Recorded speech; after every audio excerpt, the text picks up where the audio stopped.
मैं दीपक शर्मा, आपके अपने YouTube चैनल दीपक साइंस क्लासेस में आपका स्वागत है। बच्चों कैसे हो? आशा करता हूं कि आप सभी अच्छे होंगे, मस्त होंगे, स्वस्थ होंगे और घर पर रह करके लगातार अपनी तैयारी कर रहे होंगे। तो बच्चों, इससे पहले वाली क्लास के अंदर हमने बात की थी वैद्युत आवेश के बारे में।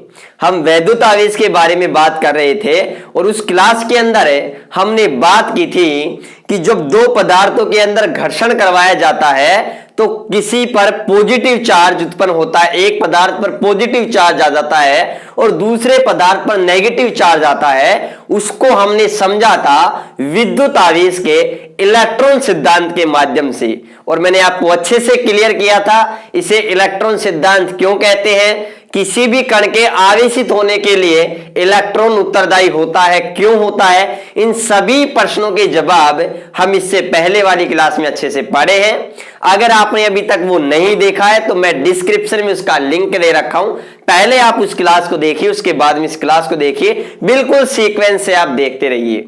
नोट्स की पीडीएफ फाइल प्राप्त करने के लिए नीचे टेलीग्राम चैनल के डिस्क्रिप्शन में टेलीग्राम चैनल का लिंक दे रखा है, वहां पर जाइए, टेलीग्राम चैनल को ज्वाइन कीजिए। वहां पर आपको प्रत्येक चैप्टर के नोट्स की पीडीएफ फाइल फ्री मिलेगी। ठीक है, अपनी इस फ्री क्लासेस के अंदर पूरा मजा लीजिएगा अच्छे से, ठीक है ना। उसके बाद में अगर मैं बात करूं बच्चों, ज्यादा से ज्यादा क्लास को शेयर कीजिएगा ताकि उन सभी विद्यार्थियों को प्रॉफिट मिले जो कोचिंग तो करना चाहते हैं लेकिन कुछ इकोनॉमिक प्रॉब्लम के कारण वो कोचिंग नहीं कर पाते हैं। ठीक है ना। तो सभी को, जो भी आपने मिलने वाले फ्रेंड सर्किल के अंदर जो भी विद्यार्थी हैं, सभी को क्लासेस शेयर कीजिए ताकि मजा आए, जो एक उनको क्वालिटी पूर्ण एक तरीके से उनको अच्छे से शिक्षा मिले। ठीक है ना। और चैनल को अगर सब्सक्राइब नहीं किया तो सब्सक्राइब जरूर कर ले, बेल आइकन को दबा ले ताकि जैसे ही क्लास आए तुरंत नोटिफिकेशन मिल जाए। तो बच्चों, आज हम इस क्लास के अंदर अपना एक नया टॉपिक है, बड़ा अच्छा टॉपिक है, बड़ा इंपॉर्टेंट टॉपिक है, जिसका नाम है श्रवण पत्र विद्युतदर्शी। श्रवण पत्र विद्युतदर्शी, ध्यान से समझिएगा। और इससे पहले वाली क्लास के अंदर हमने पढ़ा था कि जब दो पदार्थों के अंदर घर्षण करवाते हैं तो एक पदार्थ होता है जिस पर कौन सा चार्ज आ जाता है, पॉजिटिव चार्ज, और दूसरे पर कैसा चार्ज आ जाता है, नेगेटिव चार्ज। क्योंकि जब दो पदार्थों के अंदर घर्षण करवाते हैं ना, तो घर्षण कराते हैं तो दोनों पदार्थों पर क्या उत्पन्न हो जाता है, आवेश उत्पन्न हो जाता है। कैसे होता है, इलेक्ट्रॉन का स्थानांतरण एक पदार्थ से किसमें हो जाता है, दूसरे पदार्थ में होता है। जैसे अगर मैं कांच की छड़ है, जैसे अगर मैं कांच की छड़ की बात करूं तो जब कांच की छड़ को बच्चों जब कांच की छड़ को रेशम के कपड़े से जब आप घर्षण करवाते हो, किससे, रेशम के कपड़े से, तो याद रखना जब रेशम के कपड़े से घर्षण करवाते हो तो इलेक्ट्रॉन कांच की छड़ में ढीले बंध से बंधे होते हैं, जबकि रेशम के कपड़े में मजबूत बंध से बंधे होते हैं। तो इलेक्ट्रॉनों का स्थानांतरण कांच से किसमें हो जाता है, रेशम के कपड़े में हो जाता है। इसलिए इलेक्ट्रॉन रेशम के कपड़े में चले जाते हैं, इसलिए रेशम का कपड़ा कैसा हो जाता है, ऋणावेशित हो जाता है, और कांच की छड़ कैसी हो जाती है, धनावेशित हो जाती है। इसी प्रकार से बच्चों, जब हम बिल्ली की खाल या मैं कहूं समूर, बिल्ली की खाल या समूर को हमें किसके साथ घर्षण कराते हैं, एबोनाइट की छड़ या प्लास्टिक की छड़ से जब घर्षण करवाते हैं तो क्या होता है, इस बार इलेक्ट्रॉन बिल्ली की खाल से एबोनाइट या समूर में, एबोनाइट की छड़ या प्लास्टिक की छड़ में स्थानांतरित हो जाते हैं। इसलिए एबोनाइट की छड़ या प्लास्टिक की छड़ में चले जाते हैं तो इसने इलेक्ट्रॉन ग्रहण किए हैं, इसलिए ऋणावेशित हो जाती है। और जो बिल्ली की खाल या समूर होती है वो क्या हो जाती है, धनावेशित हो जाती है। इसी प्रकार से बच्चों, अगर हमें ऊनी कपड़े को अगर हम या तो हम किसी एबोनाइट की छड़ से, या हम किसी प्लास्टिक की छड़ से, या हम किसी रबर से, या हम किसी एम्बर से, या फिर हम आबनूस की छड़ से, या तो बच्चों प्लास्टिक की छड़ से, या फिर हम एबोनाइट की छड़ से, या फिर हम कोई रबड़ से, या फिर हम एम्बर से, या फिर हम आबनूस की छड़ से, आबनूस की छड़ से जब घर्षण करवाते हैं तो इलेक्ट्रॉन ऊनी कपड़े से प्लास्टिक की छड़ या इन पदार्थों के अंदर स्थानांतरित हो जाते हैं। इसलिए ये तो क्या हो जाते हैं, ऋणावेशित हो जाती हैं, और ऊनी कपड़ा होता है वो क्या हो जाता है, हमारे पास में क्या हो जाता है, धनावेशित हो जाता है। इसी प्रकार से बच्चों, आपने दैनिक जीवन में या जब छोटे थे तब आपने एक कंगा लिया होगा, उस कंगे को सूखे बालों में रगड़ा होगा, और रगड़ने के बाद में उस कंगे को जब हम किसी छोटे छोटे कागज के टुकड़े या तिनके के पास ले जाते हैं तो वो तिनके उस कंगे के चिपक जाते हैं, आकर्षित हो जाते हैं। तो इसका मतलब जब हमने उस कंगे को, प्लास्टिक के कंगे को सूखे बालों से रगड़ा है, तो इसका मतलब उस कंगे पर क्या उत्पन्न हुआ है, आवेश उत्पन्न हुआ है। तो यहां पर भी ध्यान से समझिएगा, जब हम सूखे बालों को किससे रगड़ते हैं, कंगे से, कंगा से रगड़ते हैं, या कंगा बोलूं या कंगे से बोलूं, और एक कंगा किसका होता है हमारे पास में, प्लास्टिक का। तो याद रखना, जो प्लास्टिक का कंगा है वो ऋणावेशित हो जाता है, और सूखे जो बाल होते हैं वो कैसे हो जाते हैं, धनावेशित हो जाते हैं। ठीक है ना। तो ये घर्षण के कारण क्या उत्पन्न हो जाता है, आवेश उत्पन्न हो जाता है, जिसको हमने आवेश के इलेक्ट्रॉन सिद्धांत के माध्यम से अच्छे से समझा था। अब हम बात करते हैं अपने टॉपिक पर, श्रवणपत्र विद्युतदर्शी। सबसे पहले ध्यान से समझिएगा कि विद्युतदर्शी क्या होता है। विद्युतदर्शी क्या होता है, विद्युतदर्शी वह उपकरण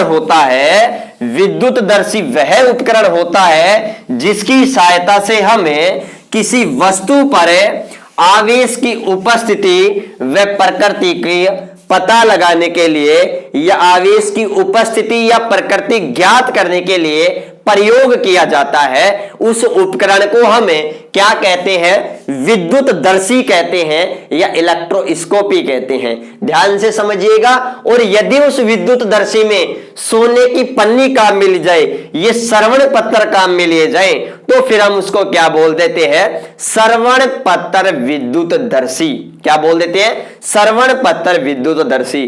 तो अब हमारे पास में सबसे पहला क्वेश्चन ये आता है कि श्रवण पत्र विद्युतदर्शी क्या है, श्रवण पत्र विद्युतदर्शी किसे कहते हैं। तो याद रखिएगा, किसे कहते हैं बच्चों, तो हम क्या कहेंगे, वह उपकरण जिसकी सहायता से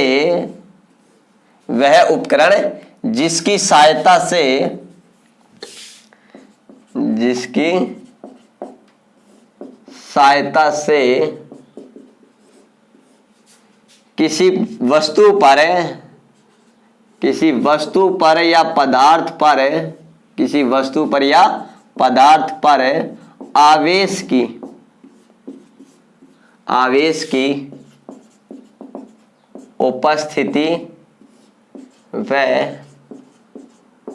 प्रकृति ज्ञात करने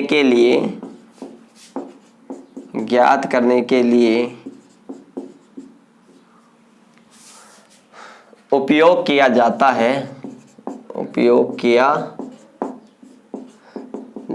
है उसे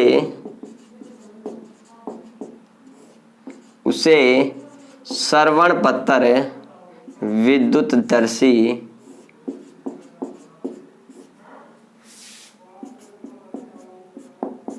ध्यान से समझिएगा। वह उपकरण, श्रवण पत्र विद्युतदर्शी क्या है, वह उपकरण है जिसकी सहायता से हमें कोई भी वस्तु है, उस वस्तु पर आवेश की उपस्थिति, मतलब फॉर एग्जाम्पल के लिए अगर मेरे पास में ये कोई वस्तु है, तो इस वस्तु पर आवेश की उपस्थिति, आवेश है या नहीं है, अगर है तो उसकी प्रकृति क्या है, वो पॉजिटिव है या इस पर, या फिर नेगेटिव आवेश है, इसकी मालूम करने के लिए, इसका पता करने के लिए, इसकी जानकारी प्राप्त करने के लिए हम जिस उपकरण का प्रयोग करते हैं बच्चों, उस उपकरण को ही हम क्या कहते हैं, श्रवण पत्र विद्युतदर्शी कहते हैं। क्या कहते हैं, श्रवण पत्र विद्युतदर्शी कहते हैं। अब आप कहोगे सर ये श्रवण पत्र विद्युतदर्शी कैसे होता है, किस टाइप का होता है, कैसे ये कार्य करता है? तो ध्यान से समझिएगा।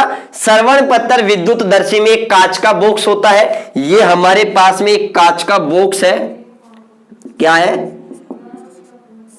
एक कांच का क्या है? बॉक्स है, या मैं कहूं एक कांच का जार है।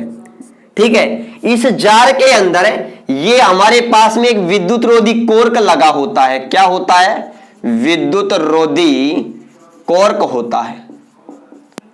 इस विद्युत रोधी कोर्क के माध्यम से ये एक धातु की छड़ है, बिल्कुल मेटल धातु की छड़ है। तो ये हमारे पास में क्या है? एक धात्विक छड़ है।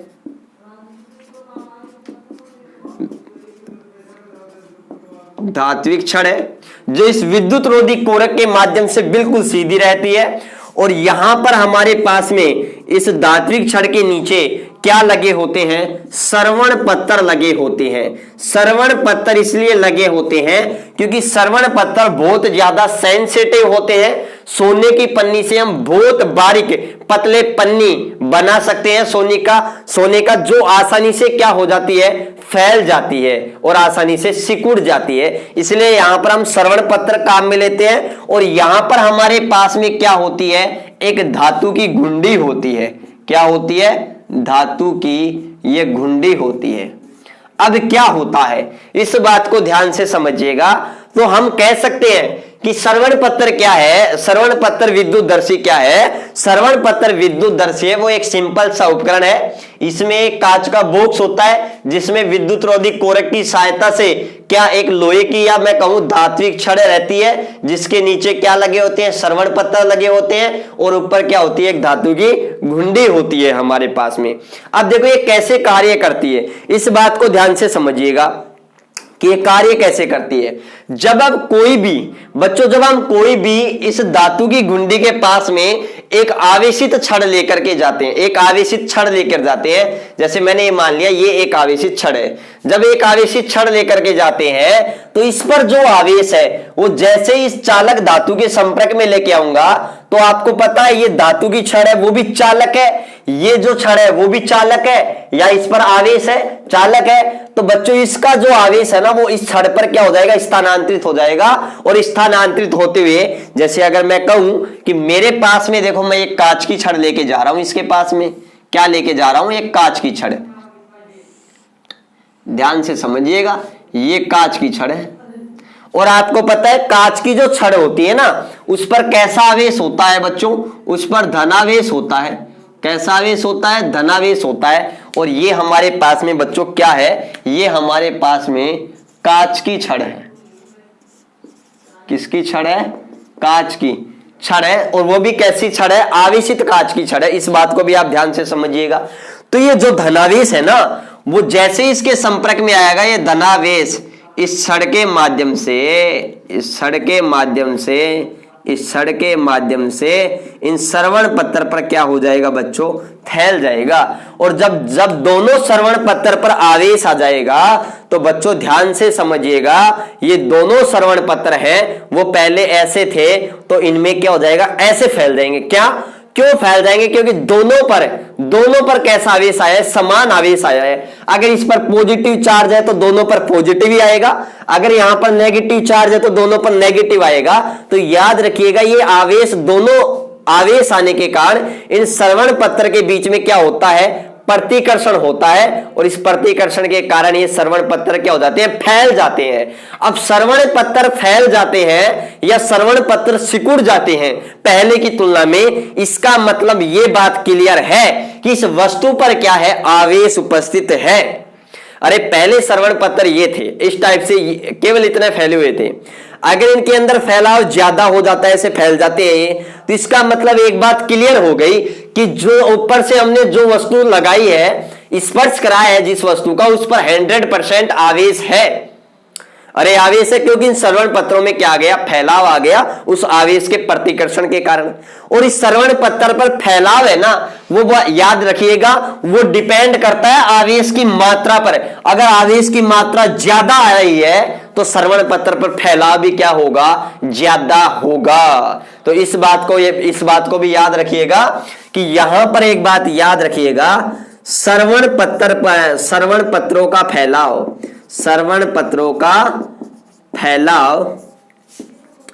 आवेश की मात्रा पर निर्भर करता है। किस पर निर्भर करता है? आवेश की मात्रा पर निर्भर करता है। ये बात ध्यान रखिएगा। अब ध्यान से समझिएगा। तो हमने ये तो मालूम कर लिया कि श्रवण पत्र पर क्या आ जाता है बच्चों, फैलाव आ जाता है। लेकिन अब ध्यान से समझिएगा, हमने ये तो पता कर लिया कि ये वस्तु आवेशित है या नहीं है। अब बात करते हैं, अगर आवेशित है तो धनात्मक आवेश है या ऋणावेश है। तो ध्यान से समझिएगा, मैं एग्जांपल लेकर के आपको अच्छे से समझाता हूं।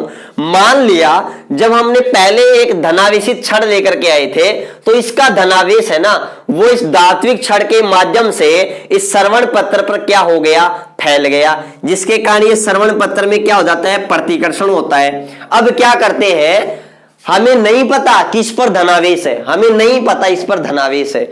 अब हम कोई दूसरी एक और मेटल लेकर के जाते हैं, हमें कोई दूसरी एक धातु की छड़ लेकर के जाते हैं, ऐसे जैसे कांच के, वैसे हम और कोई दूसरी लेकर के जाते हैं।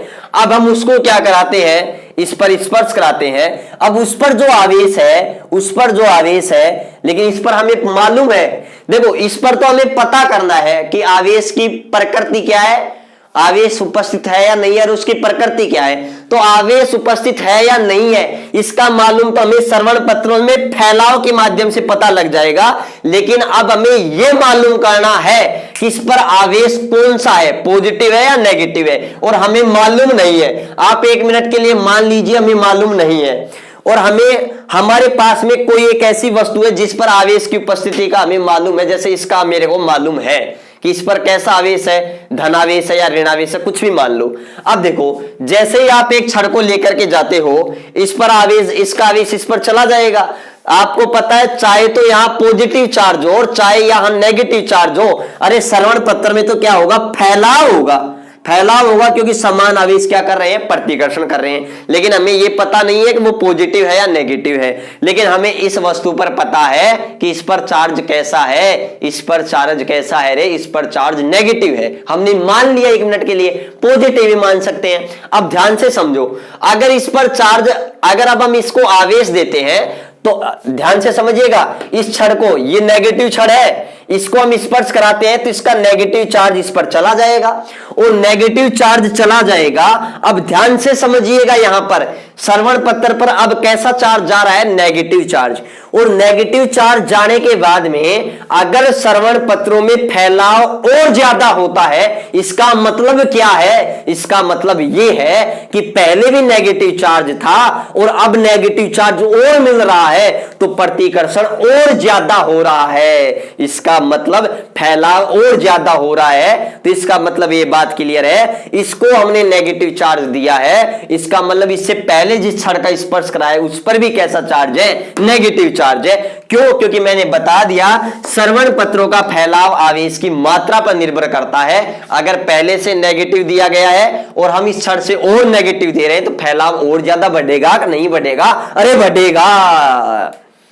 समझ गए ना? अगर मान लिया कि यहां पर पहले दिया गया चार्ज पॉजिटिव था, लेकिन मालूम थोड़ी है, अगर श्रवण पत्रों में फैलाव नहीं होने की बजाय वो क्या करते हैं, आकर्षित करते हैं, तो मेरे भाई मुझे बताइए, आकर्षण कब होता है? असमान आवेश, विजातीय आवेश एक दूसरे को क्या करते हैं, आकर्षित करते हैं। इसका मतलब हमें पता लग गया कि इस पर तो मालूम था ना हमें कि हमने नेगेटिव चार्ज दिया है, तो इस पर कंफर्म हो गया कि इस पर क्या है, पॉजिटिव चार्ज, क्योंकि अट्रैक्ट किए इन दोनों ने। श्रवण पत्रों में आकर्षण हुआ है, और आकर्षण कब हुआ है, कब होता है, असमान आवेशों पर ही होता है। और असमान आवेश का मतलब इस पर नेगेटिव है, तो इस पर कैसा चार्ज हुआ, पॉजिटिव ही तो होगा। ये बात क्लियर है ना? तो इस प्रकार से हम बच्चों श्रवण पत्र विद्युतदर्शी के माध्यम से कोई भी हमारे पास में अगर वस्तु या पदार्थ है, तो उस पर हमें पदार्थ पर आवेश की उपस्थिति और प्रकृति का पता करने के लिए या ज्ञात करने के लिए हम जिस उपकरण का प्रयोग करते हैं उसे हम क्या कहते हैं, श्रवण पत्र विद्युतदर्शी कहते हैं। और श्रवण पत्रों में जो फैलाव है वो याद रखिएगा आवेश की मात्रा पर क्या करता है, डिपेंड करता है। यहां तक आपको अच्छे से क्लियर होना चाहिए, यहां तक आपको कहीं कोई प्रॉब्लम नहीं होनी चाहिए। तो ये बात मैंने आपको अच्छे से क्लियर कर दी है कि यदि हमारे पास में जो श्रवण पत्र है, तो इस बात को ध्यान रखिएगा, श्रवण पत्र विद्युतदर्शी के माध्यम से हम किसी भी वस्तु पर आवेश की उपस्थिति है उसकी प्रकृति का मालूम कर सकते हैं। कैसे मालूम कर सकते हैं वो मैंने ये भी बताया। अगर श्रवण पत्रों के अंदर फैलाव होता है, प्रतिकर्षण होता है, फैलाव होता है, इसका मतलब जो पहले जो आवेश था वही बाद में जो दूसरी जो छड़ पर दिया गया आवेश और पहले दिए गए छड़ पर दोनों पर आवेश क्या है, सेम है। यदि पहले तो शुरू में तो प्रतिकर्षण हो रहा है, अगर बाद में वापस आकर्षण हो रहा है, इसका मतलब हम ये भी समझ जाएंगे कि दोनों छड़ों पर क्या है, विपरीत आवेश है, मतलब असमान आवेश है। यहां पर जिस एक छड़ हमारे पास में अज्ञात है, जिस पर हमें आवेश की उपस्थिति का मालूम नहीं है, लेकिन जो दूसरी छड़ ले रहे हैं उस पर हमें आवेश की उपस्थिति का पता है, लेकिन इसकी सहायता से हम इसका क्या कर सकते हैं, मालूम कर सकते हैं। ठीक है ना, इस बात को ध्यान से समझिएगा।